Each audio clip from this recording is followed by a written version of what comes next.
Assalamualaikum warahmatullahi wabarakatuh.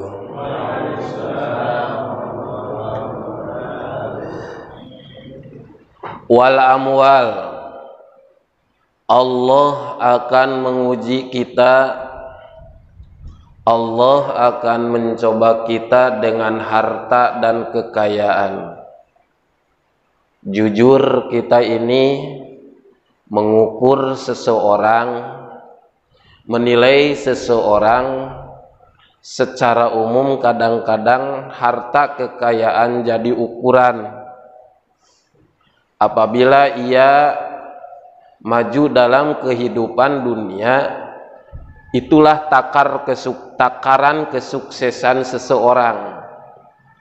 Rumahnya bagus, mobilnya, kendaraannya bertambah, istrinya juga, ya Pak Guru ini yang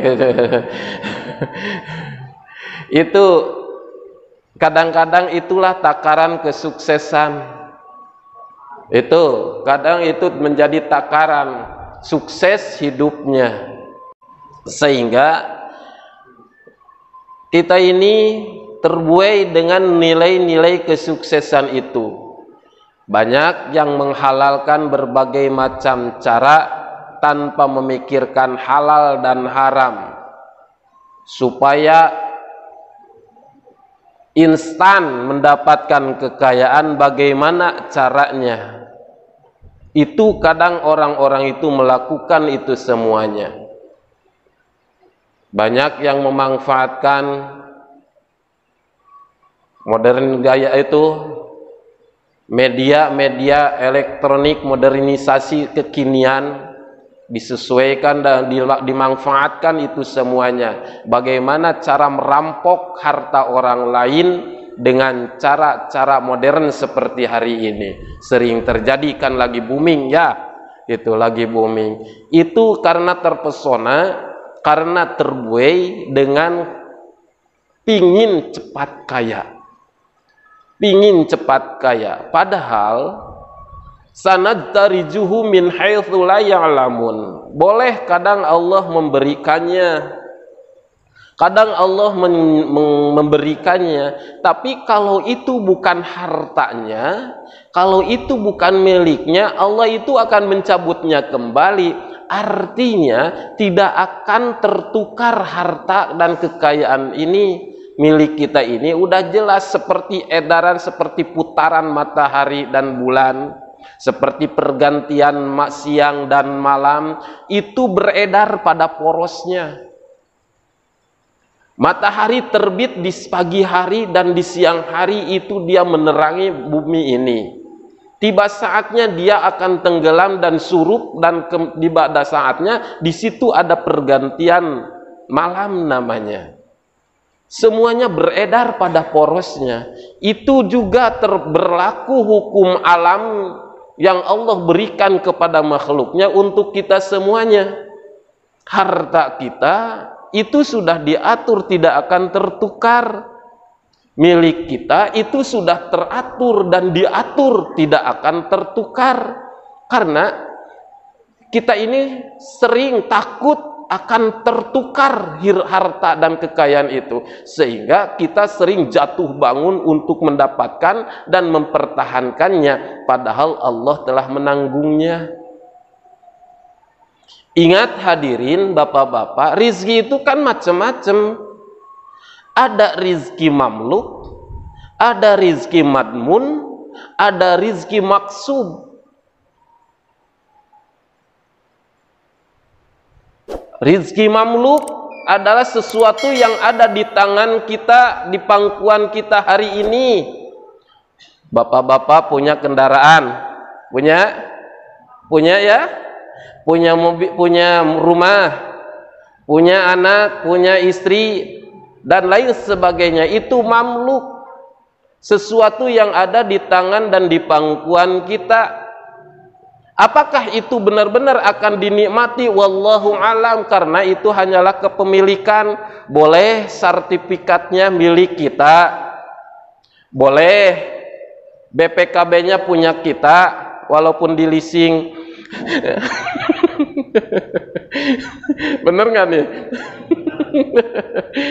Boleh atas namanya di situ, pemilik kendaraan ini di mana, di leasing. Boleh. Itu mamluk. Itu namanya mamluk, itu kepemilikan. Apakah milik itu bakal kita nikmati? Wallahu alam. Itu.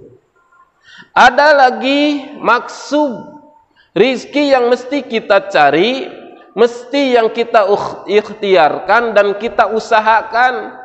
Kalau istilah Sunda, mual ngakal lamun tengakel, mual ngake lamun tengakal, mual ngarih lamun te ngarah. Itu ngakel, nggak ada yang ngakel sekarang, mungkin magicom ya.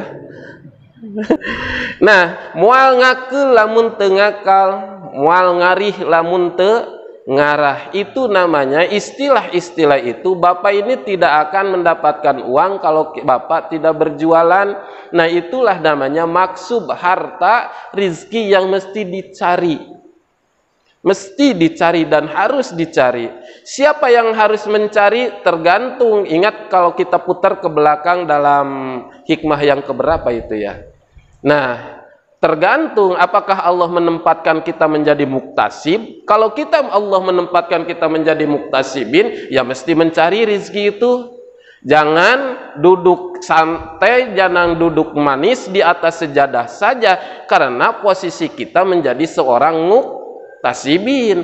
Kalau Allah menakdirkan kita menjadi muktasibin, jadilah muktasibin untuk mendapatkan rizki maksub. Kenapa? Kita ini kalau seorang muktasibin ya harus mencari. Tapi tanda kutip seorang muktasibin, namanya muktasibin itu adalah bukan lalai terhadap Allah Subhanahu wa taala. Tanda orang muktasibin itu, satu, usahanya halal. Dua, diantaranya tak mengganggu kewajiban. Tidak mengganggu kewajiban, dan diantaranya usahanya itu terang benderang. Itulah seorang muktasibin. Usahanya halal tanpa harus mengganggu kewajiban dan tetap mampu bisa menunaikan panggilan Allah. Itu namanya muktasibin. Itu muktasibin. Seandainya menghalangi kita menjadi seorang muktasibin, kita harus putar ulang. Berarti kita bukan di sana harusnya. Umpamanya ada pabrik yang menghalangi kita, menghalangi kita untuk menunaikan sholat dan tidak boleh sholat umpamanya, karena ada tugas-tugas harus diselesaikan sehingga kita tidak bisa menunaikan sholat. Berarti bukan harus di sana. Itu masih ada. Ingat, langit itu banyak pintunya dan masih bisa diketuk sebegitu banyaknya pintu langit untuk membukanya. Berarti kehidupan kita bukan di sana. Itu ada rizki madmun, adalah rizki yang sudah ditanggung oleh Allah Subhanahu wa taala tanpa harus berpikir keras, tanpa harus menguras keringat, tanpa harus membanting tulang, dan di situ Allah telah menjamin kehidupannya. Itu madmun ngarannya. Nah, ini lebih identik bagi mutajarridin, kaum tajrid ini. Orang yang mutajarridin mesti duduk di tajrid. Mutajarridin, seorang mutajarridin, jadilah seorang mutajarridin. Tanda orang mutajarridin ini adalah susah untuk melaksanakan urusan-urusan dunia, karena di situ lebih intens untuk mengurusan kehidupan akhirat. Nah, itu berarti mutajarridin itu. Pamannya Allah menghadirkan di perum kita ini, menghadirkan kita. Seandainya tidak ada kita, tidak ada umpamanya Pak Ustadz Hasan, seandainya tidak ada beliau umpamanya, di sini tidak ada imam umpamanya, dan di sini tidak akan jalan pengajian, dan anak-anak itu pun juga tidak ada yang mengurusi. Harus diajarin, harus dididik, sehingga hancurlah umpamanya gitu. Ini anak-anak terisolir, anak-anak terabaikan, masjid juga tidak ada yang ngurus karena kitanya pergi dan seluruhnya kerja terpesona dengan dunia itu, sementara kita harus ada di sini. Berarti posisi itu harus menjadi mutajarridin. Apa? Seorang menjadi seorang mutajarridin. Jadi ada muktasibin, ada mutajarridin. Mutajarridin ini bukan berarti ahli zikir duduk di dalam apa? Di dalam kamar bersemedi itu supaya datang rizki, supaya datang milik. Bagaimana supaya cepat kaya? Caranya harus berzikir, ini bukan begitu. Bukan berarti harus begitu. Itu mutajarridin itu namanya, gitu. Itu kaum tajrid itu namanya. Kalau kita memikirkan urusan dunia, masih mengurusi dunia, dan di sini ada dunia, di hati ini ada kehidupan, walaupun perjalanan akhirat, itu bukan mutajarridin. Itu bukan seorang mutajarridin, itu adalah penipuan, kepalsuan itu namanya. Yang dibacakannya zikir, yang tahmid, takbir selanjutnya, tapi di sininya masih terbuai dengan kehidupan dan keinginan-keinginan materi, berarti itu adalah penipuan itu namanya. Ada banyak yang penipu begitu. Jangan-jangan kita ya. Doa itu makhluk, ya, kita ini makhluk, dunia itu pun juga makhluk, ijabah, bentuk ijabah dari Allah, harta itu pun juga makhluk. Berarti kita perjalanan kita dari makhluk ke makhluk, bukan dari makhluk ke Allah. Berarti walaupun di bibir ini adalah zikir dan tahmid, tapi dalam hati ini ingin kehidupan dunia, berarti kita ini zikir itu zikir palsu namanya. Doa itu namanya doa palsu itu namanya. Jangan-jangan kita ini orang-orang palsu ya.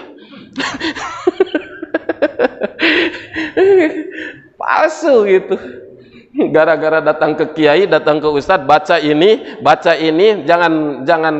jangan lepas selama 40 hari 40 malam, jangan tertinggal 1 menit pun, berapa ribu kali gitu kan, semalam 40.000 kali, semalam 20.000 kali. Ingat tempo dan tunggu tanggal mainnya, dalam tempo 2 bulan engkau akan mendapatkan A, B, C, D. Berarti zikir itu zikir palsu namanya.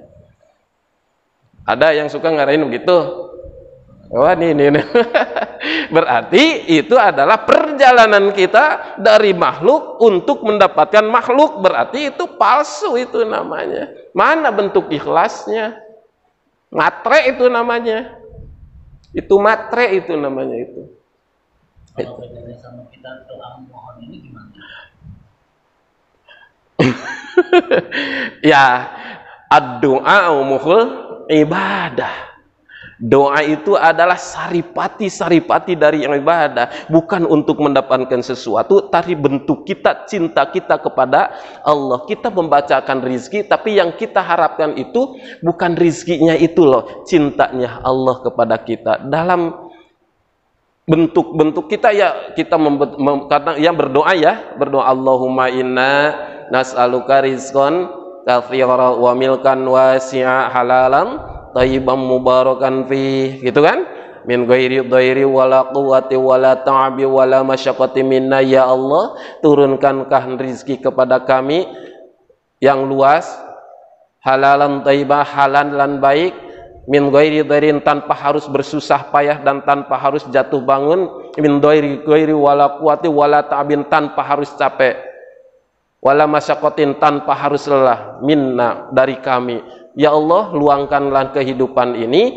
luangkanlah rizki ini tanpa harus jatuh bangun, tanpa harus capek, tanpa harus lelah. Apakah itu bentuknya rizki? Ingin mendapatkan itu, bukan, hakikatnya itu adalah ibadah dan untuk mendapatkan cintanya Allah. Kenapa kita mesti meminta-minta, merengek-rengek kepada Allah? Yaitu karena diperintah, ud'uni astajib lakum, berdoalah kepadaku, aku akan memberikannya. Itulah niatan, itu niatnya niat ibadah. Makanya dalam berzikir, dalam bertahmid, dalam bertahlil, itu doa yang paling baik itu adalah yaitulah zikir, tahmid, tahbih continue. Itu tanpa harus meminta A, B, C, D, E, F, G, H, I, J. Yang penting bagaimana supaya Allah itu cinta, dan buktikan cinta kita kepada Allah tanpa harus banyak-banyak memelas yang lain-lainnya, tanpa harus meminta-minta nominal. Yang penting kita sering menyebutnya. Yang penting kita sering menyebutnya, gitu. Itu. Ada barusan ya, rizki apa itu barusan teh? Rizki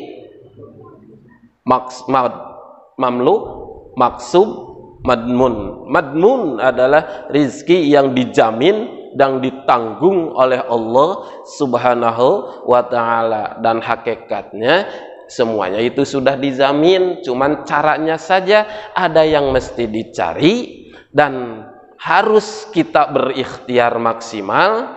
Tapi ada juga tanpa harus realistis untuk mendapatkan itu. Seperti seorang kiai, seperti seorang ustaz, itu tanpa harus mencari realistis untuk mendapatkan kekayaan. Yang penting dia ini mestinya istiqomah untuk melakukan perintah. Itu. Perintah ngajar anak-anak, ajar anak-anak. Perintah jadi imam, laksanakanlah menjadi imam. Itu aja. Itu kan bukan pintu-pintu kehidupan itu kan? Benar nggak? Menjadi seorang ustadz, menjadi seorang kiai secara materi itu bukan pintu kehidupan, tapi itu adalah menunaikan perintah yang kita cintai. Menjadi seorang imam bukan pintu kehidupan secara materi. Dan di situ harus hilang semuanya. Harus hilang semuanya. Kita ini patuh atas panggilan dan perintahnya. Itu di situ tidak ada janji finansial. Menjadi seorang kiai, menjadi seorang ustaz, menjadi seorang guru ngaji, di situ tidak ada janji finansial. Tapi Allah telah menanggungnya. Itu namanya madmun itu. Saya mau jadi imam di sini, asal wani piro, ya itu salah alamat, mending kerja aja yang benar. Gitu. Kenapa? Itu bukan jalan untuk mendapatkan finansial. Saya datang dari rumah ke sini kan nggak ada janji-janji finansial, nggak ada MOU di awal, nggak ada. Ada nggak MOU di awal? Wani piro? Nggak ada. Kenapa? Ini bukan pintu-pintu finansial. Pintu finansial kita itu bukan di sini, bukan di sini. Di sini adalah bentuk cinta kita kepada Allah dan bentuk cinta kita kepada Allah Subhanahu wa ta'ala, bahwa ini dan kita ini mengharapkan kasih sayangnya. Begitu aja, udah selesai. Nggak ada yang lain-lainnya. Nah itu urusan rizki, urusan perut ini madmun, Allah yang ngurus. Gitu. Allah yang ngurus gitu. Maaf yang menceng dikit gitu. Kalau yang lain-lainnya sudah dijamin 1 bulan sekian, 1 bulan sekian, guru sekian, ustadz ada yang jamin. Nggak ada. Ada peraturan pemerintahnya, ada nggak perdanya, ada peraturan pemerintahnya, ustadz ini 1 bulan akan dapat sekian. Nggak ada. Itu nggak ada janji-janji seperti itu.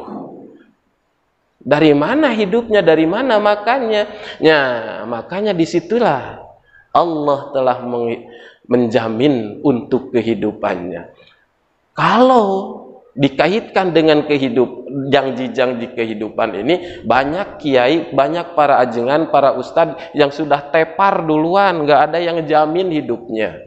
Itu tapi kan santai, banyak ustadz-ustadz pada gendut-gendut kan, Kadang-kadang PNS kalah sama ustadz, istrinya, bininya punya 2. PNS mah penakut, apalagi polisi. Aman apa polisi? Cemen, kalah sama guru. Itulah Allah telah menjamin kehidupan itu sudah ada jalannya itu ya. Keluarga kiai, coba di pondok-pondok pesantren itu. Coba kalau kita sering kunjungan ke pondok-pondok pesantren itu. Dan saya sering lah, karena saya pernah menjadi santri, saya menjadi pengurusnya, dan di situ ada perputaran ekonomi di pesantren. Saya tahu persis karena saya pernah ngurus itu. Ada yang namanya bisyarah, kasih sayang, itulah tanda mata, tanda cinta, bagi-bagi setelah habis bulan itu sisa makan santri itu ada berapa dikasih ke kiai. Dan itu tidak besar. Kalau dulu itu ada yang bisa roh kiai itu 60.000, itu pimpinan pondok pesantren itu.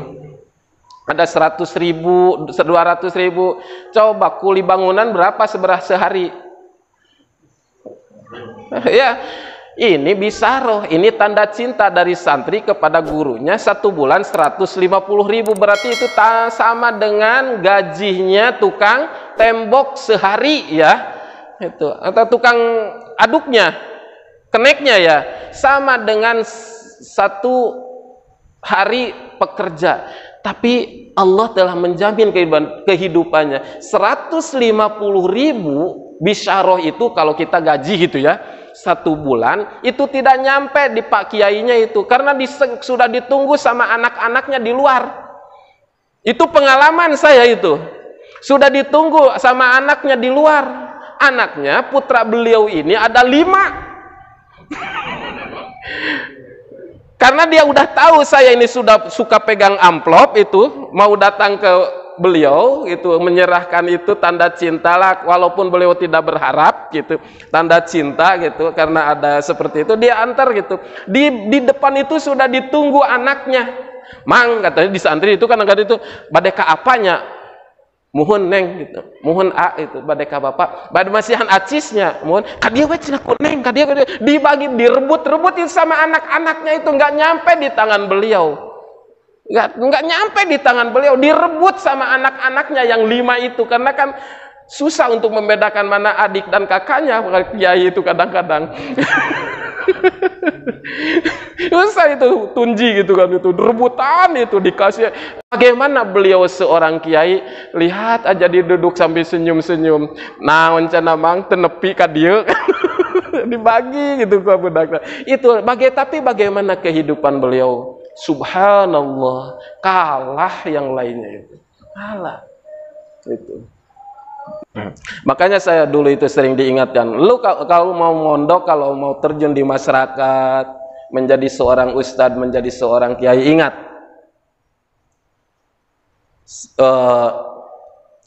jamaah itu, anak-anak itu bukan media untuk kehidupan, tapi adalah penolong untuk hidupmu. Bukan media untuk hidupmu, tapi penolong untuk hidupmu. Bagaimana kita nanti umpama kalau di akhirat, jangan-jangan yang memberi syafaat itu mereka, anak-anak itu, jamaah itu. Jadi jangan dipakai media untuk mendapatkan kehidupan dari mereka, tapi jadikanlah alhamdulillah kita dapat menjadi wasilah untuk mendapatkan pertolongan dari mereka. Kita akan ditolong oleh jamaah kita akan ditolong oleh anak-anak itu. Jadi kalau istilah kasarnya, jamaah itu adalah majikan. Anak-anak itu adalah majikan, bukan bawahan. Sebenarnya itulah majikan sebenarnya itu. Itulah majikan itu sebenarnya gitu.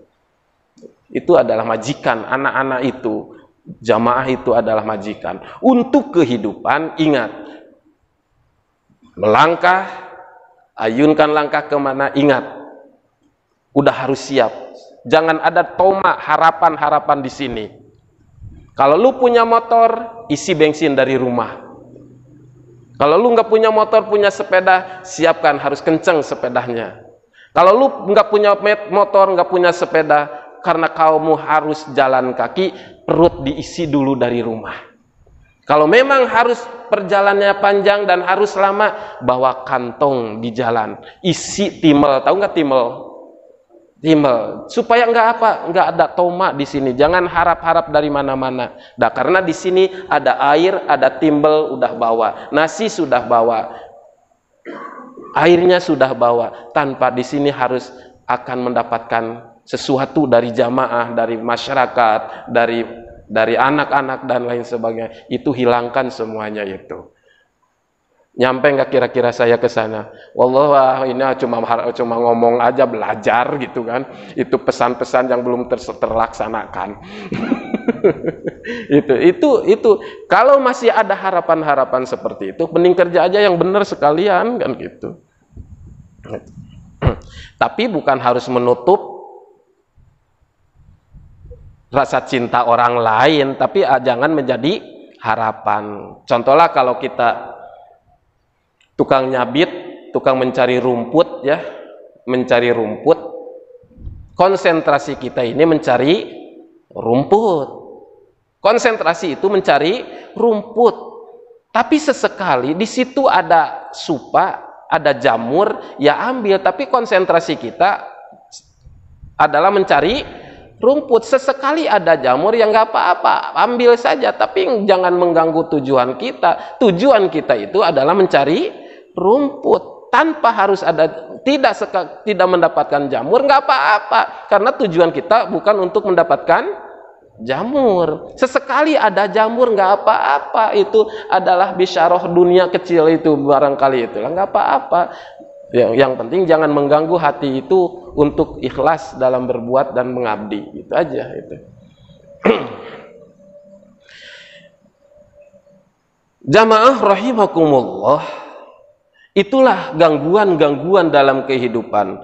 Makanya mu'allif musonib Syekh Ibnu Athaillah Asy-Syakandari di sini mengisyaratkan dan mengulang tanbihnya, peringatannya kepada kita. Kaifa yatasawwaru ayyujibahu syai'un wa huwa adharu min kulli syai'in. Bagaimana kita masih terbayang-bayangi oleh sesuatu, oleh hal-hal yang lain yang tadi, dunia, kelaparan, harta dan lain sebagainya, padahal Allah itu lebih jelas dibanding hal-hal yang lain. Kalau kita nisbatkan penerang ini di siang hari, kita punya baterai, di situ kita keluarkan sinarnya, padahal mentari sudah begitu terangnya. Apakah pengaruh itu, sinar dari batu baterai itu berpengaruh untuk menerangi bumi ini? Apakah itu punya pengaruh? Tidak sama sekali. Walaupun baterai kita ini di chargernya sangat bagus, full baterainya, tapi disorotkan dan disinarkan di siang hari, apalah arti sinar baterai itu? Tidak ada artinya dan sia-sia. Kenapa? Di situ sudah mentari, sudah sangat terang sekali. Tapi kalau baterai itu dikeluarkannya di malam hari, mungkin ada manfaatnya, walaupun hanya untuk arah tertentu saja. Artinya, apalah artinya konsentrasi kita kepada makhluk-makhluk ini, padahal ada yang lebih konsentrasi lagi, yang mesti kita pikirkan lagi, mesti kita dekati lagi daripada hal-hal makhluk-makhluk itu. Itu namanya ketakutan, itu namanya takut tidak diakui, takut tidak diterima, takut tidak dicintai, padahal ada zat yang mesti kita lebih takuti, lebih kita cintai, lebih kita dekati. Tapi kalau kita mendekati hal-hal masalah-masalah yang lain, sama halnya, sama dengan kita mengeluarkan sinar baterai di siang hari, itulah tidak ada artinya. Jadi kaifa yatasawwaru ayyujibu syai'un wa huwa adharu min kulli syai'in. Bagaimana kita masih terhalangi oleh hal-hal itu, konsentrasi sama benda-benda itu, padahal Allah itu lebih terang daripada yang lainnya. Itu lebih jelas daripada yang lainnya. Li'annal wujuda adharu minal adami ala kulli halin wa li'anna dhuhuru wadati aqwa minal arsy. Bumi ini kuat, gunung itu sangat kuat, bahtera lautan itu sangat kuat, tapi Allah itu lebih aqwa dan lebih kuat daripada gunung, lebih kuat daripada bahtera, daripada lautan-lautan itu. Kenapa kita mesti harus menjauhinya? Dekati, cintai, laksanakan imtithal, dan jauhilah ijtinabnya, jauhilah larangannya, laksanakan perintahnya. Cukuplah cinta kita hanya untuk Allah Subhanahu wa Ta'ala. Jadikanlah makhluk ini menjadi media untuk mendapatkan cintanya, dan jangan terbuai dengan media-media itu sehingga kita lupa akan mencintainya. Itu dalam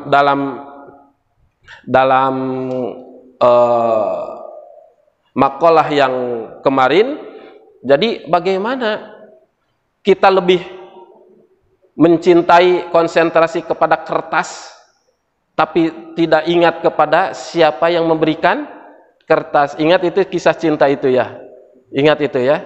Kita memegang kertas, kita memegang kalimat-kalimat cinta. Kenapa? Kita ingat kepada siapa yang memberikan kertas itu. Bukan kita mencintai kertas itu, bukan kita mencintai kalimat itu, tapi kita mengingat siapa yang memberikan kertas itu, sehingga kertas itu disimpan baik-baik. Kenapa? Kita ingat siapa yang memberinya.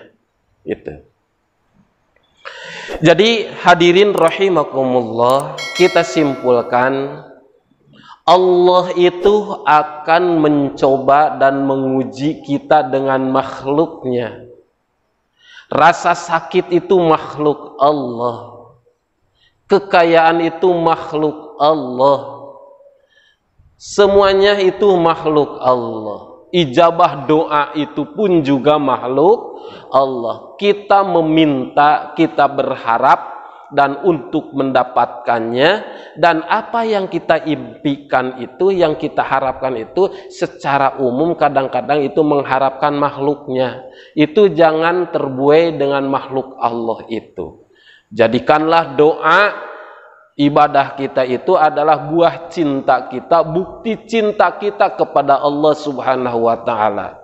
Dan makhluk-makhluk itu, baik rasa lapar, baik jabatan, baik kepercayaan, baik harta, dan lain sebagainya, jadikanlah media untuk mendapatkan cintanya. Jadi sangat aneh dan sangat luar biasa bagi seseorang yang terhalangi oleh makhluk-makhluk itu, bagaikan ia ini menyinarkan cahaya baterai di siang hari, sementara di atasannya ada sang mentari yang sangat terang sekali. Ini hanyalah menisbatkan, mohon maaf, saya bukan menyamakan antara matahari dan Allah. Ini antara makhluk dan makhluk. Makhluk Allah, matahari itu adalah makhluk Allah, mampu menerangi bumi ini. Apalah artinya sinar baterai itu, karena sudah ada matahari. Dan di atas matahari, bulan, semua itu ada Allah yang mengurusinya. Kenapa kita harus terbuai dengan matahari, sama bulan, sama dunia ini, sementara di atas itu ada yang mengurusinya? Jadikanlah semua itu media untuk mendapatkan cintanya, insya Allah. Mohon maaf atas segala kehilapan. Wallahul muwafiq ila aqwamit thoriq, wabillahi taufiq wal hidayah. Wassalamualaikum warahmatullahi wabarakatuh.